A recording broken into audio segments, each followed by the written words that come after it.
So, in the last video on how programming languages work, we looked at how the code we write is turned into symbols and then stored in an abstract syntax tree. But that didn't really answer the question I posited at the beginning of the video. How is formatted text turned into executable instructions? To answer this question, we need to take a step back and ask a few other questions first. Mainly, what is this formatted text we call code? And what are executable instructions? Luckily, the answer to both of these questions is the same: electrons, or more specifically, a set of highly organized electrons. This is something that took a while for me to wrap my head around because the way we interact with computers has been completely abstracted away from this concept. With that information, if we go back to the original question, we can sort of rephrase it to, how is a set of highly organized electrons turned into another set of highly organized electrons? Well, this seems to have made things a bit more confusing. No worries, let's fix that now. The rephrased question is a bit confusing, but let's think about it like this.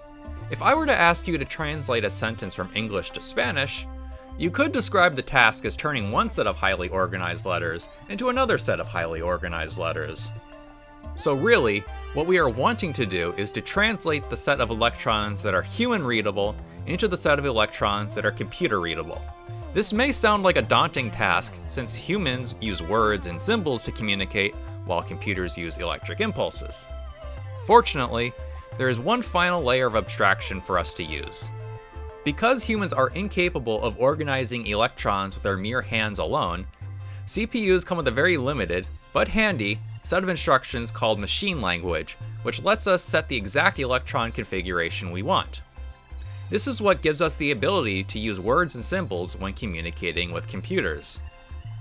Now, we finally have all the information to answer the original question. The code we write, which is actually just electrons, is first tokenized and stored in an abstract syntax tree. From there, each piece of the tree is decomposed and then compiled into machine code, which is also just a set of electrons. Hopefully this video made some sense. I know that this topic can be extremely confusing from experience.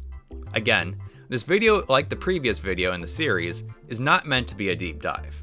It is here to expose people to new information and hopefully be the first of many steps towards learning computer science.